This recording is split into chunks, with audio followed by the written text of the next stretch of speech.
एक पंडित जी कई वर्षों तक काशी में शास्त्रों का अध्ययन करने के बाद अपने गांव लौटे। गांव के एक किसान ने उनसे पूछा, पंडित जी, आप हमें यह बताइए कि पाप का गुरु कौन है? प्रश्न सुनकर पंडित जी चकरा गए, क्योंकि भौतिक व आध्यात्मिक गुरु तो होते हैं, लेकिन पाप का भी गुरु होता है, यह उनकी समझ और अध्ययन के बाहर था। पंडित जी को लगा कि उनका अध्ययन अभी अधूरा है, इसलिए वे फिर काशी लौटे। फिर अनेक गुरुओं से मिले, मगर उन्हें किसान के सवाल का जवाब नहीं मिला। अचानक एक दिन उनकी मुलाकात एक वेश्या से हो गई। उसने पंडित जी से उनकी परेशानी का कारण पूछा, तो उन्होंने अपनी समस्या बता दी।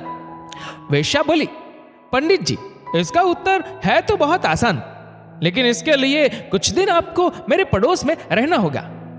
पंडित जी के हाँ कहने पर उसने अपने पास ही उनके रहने की अलग से व्यवस्था कर दी।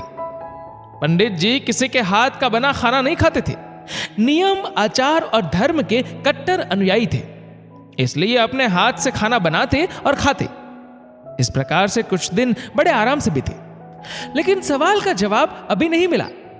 एक दिन वेश्या बोली, पंडित जी, आपको बहुत तकलीफ होती है खाना बनाने में, यहां देखने वाला तो और कोई है नहीं।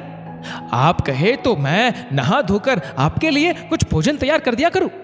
आप मुझे ये सेवा का मौका दे तो मैं दक्षिणा में 5 स्वर्ण मुद्राएं भी प्रतिदिन दूंगी। स्वर्ण मुद्रा का नाम सुनकर पंडित जी को लोभ आ गया, साथ में पका पकाया भोजन, अर्थात दोनों हाथों में लड्डू। इस लोभ में पंडित जी अपना नियम, व्रत, आचार, विचार, धर्म सब कुछ भूल गए।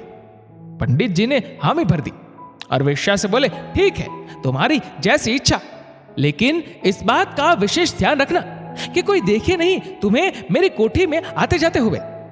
वेश्या ने पहले ही दिन कई प्रकार के पकवान बनाकर पंडित जी के सामने परोस दिया, पर जो ही पंडित जी खाने को तत्पर हुए, त्यों ही वेश्या ने उनके सामने से परोसी हुई थाली खींच ली। इस पर पंडित जी क्रुद्ध हो गए और बोले, ये क्या मजाक है? वेश्या ने कहा, यह मजाक नहीं है पंडित जी, ये तो आपके प्रश्न का उत्तर है। यहां आने से पहले आप भोजन तो दूर, किसी के हाथ का पानी भी नहीं पीते थे, मगर स्वर्ण मुद्राओं के लोभ में आपने मेरे हाथ का बना खाना भी स्वीकार कर लिया। यह लोभ ही पाप का गुरु है। दोस्तों, इस वीडियो को लेकर आपकी क्या राय है, नीचे कमेंट करके जरूर बताएगा।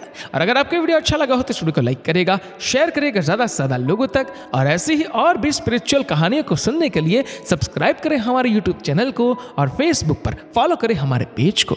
धन्यवाद।